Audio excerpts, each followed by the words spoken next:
पढ़ा करके और टैबलेट घुटा करके और 3 महीने में निकाल देंगे? पहली बात, नहीं हो सकता है। पढ़ाने के लिए समय चाहिए और हमने बड़े मुश्किल से ब्रांड आईआईटी, ब्रांड आईआईएम और एम्स बनाया है। सबों को पता है कैसे पढ़ाया जाए, सिवा शिक्षाविदों को और शिक्षकों को। सब लोग कह रहे हैं छोड़ दीजिए, मत करिए। हम कैसे पढ़ा करके करेंगे? चलिए, आपकी बात मान लेते हैं और क्या ये निर्णय लिया जाए कि ये 0 ईयर होगा? अलका लामा, जब पॉलिटिक्स जब एजुकेशन में घुसने लगती है तो नुकसान पहुंचाती है। आपका काम है राजनीतिक मुद्दे उठाएं, लेकिन जब आप एजुकेशन के स्फीयर पे घुसते हैं तो कुछ ना कुछ दिक्कतें देते हैं। और आपका काम यह होना चाहिए कि देश के उन मुद्दों को उठाएं, बेहतर तरीके से उठाएं जहां पे जरूरत है। आप दिक्कत दे रही हैं। प्रोफेसर शर्मा ने साफ ये बात कही। अलका लामा। प्रोफेसर से मैं कहना चाहूंगी, जिन्हें आप पढ़ाते हैं वो छात्र हैं। मैं भी एक छात्र थी, दिल्ली विश्वविद्यालय छात्र संघ के अध्यक्ष पद का चुनाव जीती, एनएसयूआई की राष्ट्रीय अध्यक्ष रही। पीवी नरसिम्हा राव जी की सरकार थी 1995 में, 10 साल मनमोहन सिंह जी की सरकार थी।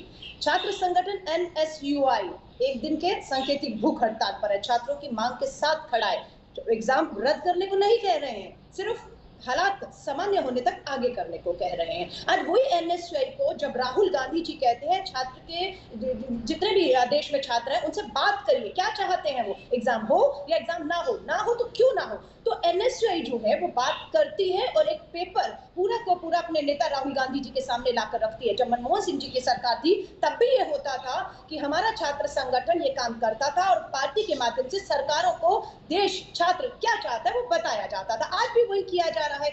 आज राहुल गांधी जी को जब पता लगा कि छात्र इस हालात में, कोरोना में जब 32 लाख 30 लाख के मामले पहुंच चुके हैं, 60,000 लोग मौत के मुंह पे जा चुके हैं, कोरोना इम्तिहान भी ले रहा है और जान भी ले रहा है, और सरकार जो है ये कौन से जान की कीमत पे इम्तिहान आज ही अभी अपना लेना चाहती है। तो साफ सी बात है, राहुल गांधी जी ने छात्रों की आवाज को सुना। क्यों नहीं होना चाहिए? असम के छात्रों ने कहा सर यहाँ तो बाढ़ आई हुई है, यातायात का कोई जो है वो इंतजाम नहीं किया गया, सरकार का स्टैंडर्ड ऑपरेटिंग प्रोसीजर क्या नहीं मालूम, हमारा टेस्ट होगा कोरोना हो जाएगा। मेरी बेटी ने कहा मेरे पिता साथ जाएंगे, बुजुर्ग हैं, उनका क्या होगा। ये चिंताएं राहुल गांधी जी के सामने रखी और उन्होंने सोनिया गांधी जी कांग्रेस के अध्यक्ष के सामने रखी, और आज बिना देरी के 7 राज्यों के मुख्यमंत्रियों को बुलाया। उन मुख्यमंत्रियों ने भी वही बात की कि हमने अपने अपने राज्यों के छात्रों से बात की। उन्होंने भी चिंता जाहिर की है, वो एग्जाम से बिल्कुल नहीं भाग रहे, उनकी तैयारी पूरी है, वो इम्तिहान देना चाहते हैं, लेकिन सरकार तैयार नहीं है, छात्र तैयार नहीं है। जब तक सरकार और हालात बेहतर नहीं बनते हैं तब तक इसे टाला जाए। झारखंड के मुख्यमंत्री ने कहा मेरे राज्य में मैं आता हूं आपके पास, 24 जिले, 5 राज्य, 5 केंद्र। मैं आता हूं आपके पास। गौरव भाटिया, दूरी 200 किलोमीटर है, आने जाने की कोई व्यवस्था नहीं। गौरव भाटिया 100 किलोमीटर दूरी है केंद्र की और जहां सेंटर्स हैं उनके बीच की दूरी। अगर राहुल कोई बात कह रहे हैं, राहुल गांधी कोई बात कह रहे हैं और वो तथ्य से साथ कह रहे हैं तो सुनी जानी चाहिए, बिल्कुल सुनी जानी चाहिए गौरव भाटिया। और अगर वो ये कह रहे हैं कि छात्र परेशान है तो सरकार क्यों कह रही है कि अड़ी हुई है कि नहीं?